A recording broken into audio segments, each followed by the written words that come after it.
Ako po si Luisito Espinosa. Panoorin niyo po ako sa philippinenews.com.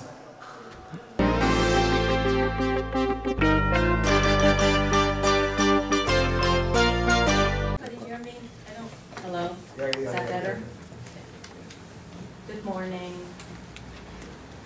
I'm very pleased to be here and thank you for the opportunity. I will say to start that last year it was very clear as we were fighting for adult day health and fighting for 35,000 seniors, frail seniors, that who our friends were. And our friends were the media and attorneys. So I'd like to start with just saying a brief what Family Bridges does, then to explain, sort of recap what happened last year with the budget and what happened with adult day health care, and then summarize with our own personal experience with the media, and hopefully to ask you to ask the hard questions that we don't always have the time to do or the expertise to do. So if I were going to write a book, and write a book about our experience maybe the last 2 or 3 years, I would entitle it Cascade of Despair and Disaster. And the subtitle of that book would be Cuts Without Caring. That sort of summarizes, and I don't think it's that overly dramatic, because there was a lot of despair and potentially disastrous results that happened from all the cuts last year. And I know that Anna's going to talk more about IHSS, so I'm going to concentrate mostly on adult day health care. First of all, Family Bridges, we encounter about 10,000 Asian immigrants every year. The language, they are all LEPs, limited English proficient, in Cantonese and Mandarin, Korean and Vietnamese. And about 60% of those constituents are seniors. And of our 6 sites, our 2 largest sites are they're called the Hong Phuc Adult Day Health Care Centers. We serve about 420 frail seniors in those 2 programs, and those are probably 2 of the largest in Northern California, if not the state. So the state was really watching us, or trying to sniff us out because of our large numbers, to see that we were doing what we were doing. And I will get into this part later on. I kind of tempt you to, and I will mention the name fraud. So ADHC, Adult Day Health Care, came about in 1970s, ironically during Jerry Brown's first administration as governor. It was developed to offer an alternative community-based setting for frail seniors with chronic disease, maybe 4 to 5 different chronic illnesses, so that they would not have to go prematurely to a nursing home. It would prevent them from having to go to emergency rooms and incidences of acute hospitalizations, which we know costs a lot from whoever's paying for it, but also costs a lot in their human experience. So there are 35,000 seniors in California who receive adult day health care services.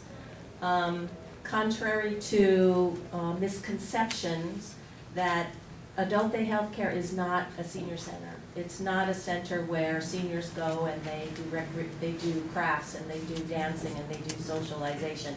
They do that, but adult day health care, this is a really important distinction, is a medical model. So they come to the center according to how many days, 3 to 5 days a week, to receive nursing services.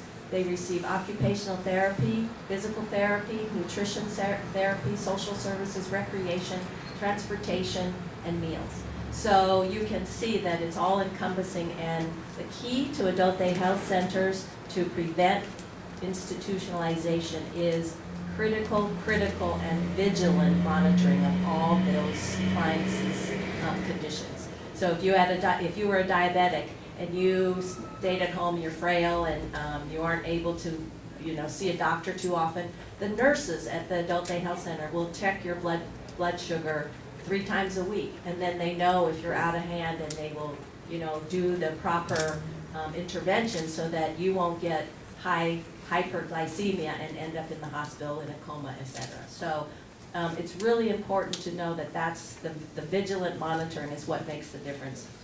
And contrary to belief, if you were to eliminate Adult Day Health Center, in-home supportive services, increasing somebody's in-home supportive services would not be the answer, because IHSS is not a medical model. It's very, very important to help people stay at home, but it's not a medical model. So in January of last year, the governor proposed to eliminate adult day health care. I will talk about why I believe he did that towards the end. And then we had the legislators who were behind us. They created a AB 96, which would have, even though the ADHD would be eliminated, it would have produced a new program called CAFE, Keeping Adults Free from Institutions. And the legislator passed that. It was called AB 96. But then Governor Brown vetoed it, and he left $85 million in the budget, but that was not for CAFE. It was for transitioning the 35,000 people out of ADHD and trying to find them services elsewhere. So while we were one day dancing in the streets, the next day we're back into our crisis mode. So let me make a long story short. ADHD was eliminated as a Medi-Cal benefit in March. Then in June, our friends at Disability Rights of California, National Senior Center, Senior Citizens Law Center, and some other pro bono, Morrison and Forster, joined forces and represented in a class action lawsuit called Darling versus Douglas to try and put a halt to the elimination of adult day health care. So in the meantime, however, we didn't know what was going to be the outcome of this lawsuit. ADHD was due to be eliminated in September, then they extended it to October, November, whatever. And the state's transition plan for these 35,000 people was 3 pages long. And the first one was 3 pages long. And so you can imagine when they didn't have really a plan, what with the lives of 35,000 people, what kind of chaos that created. And I won't get into it now, but there was just a cascade of disasters that happened in just trying to communicate to those 35,000 frail seniors. And then trying to get them into other programs. There was no plan. And according to some of the media headlines, it was the bridge to nowhere. So then the lawsuit settled in November, I think it was November, and they created, this was a wonderful, wonderful result. They created a new program with the state called CBAS, stands for Community-Based Adult Services. Yes, I've been saying CBAS all the time, now I don't remember. Community-Based Adult Services. So it is like adult day health care.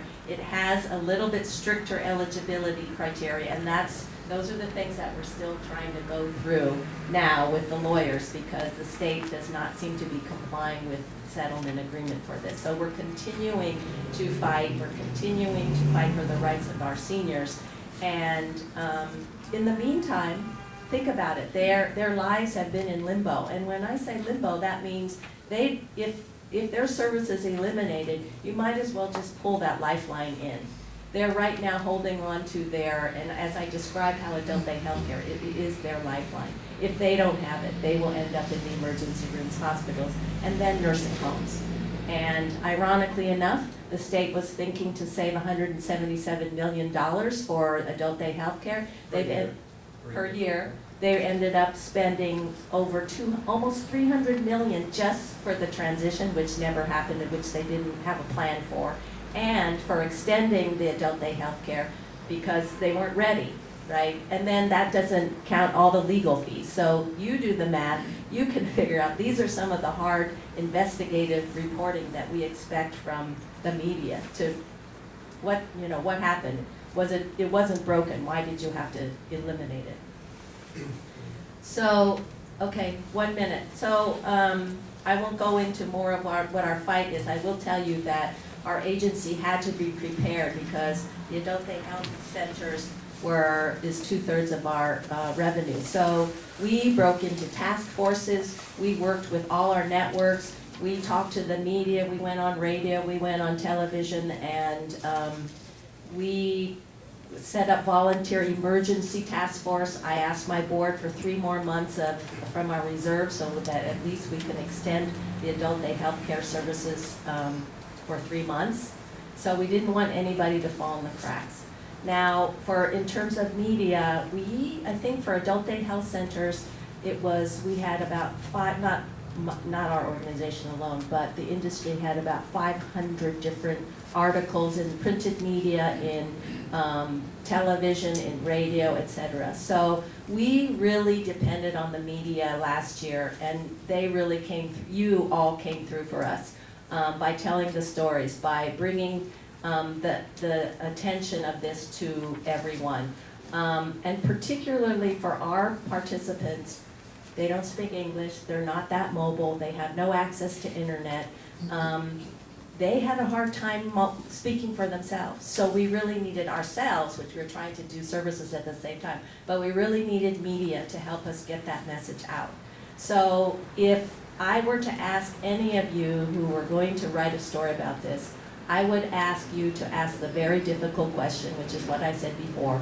What happened with the costs? You wanted to save X amount, and what did you end up spending, and how can you rationalize that? I mean, that was really, really stupid.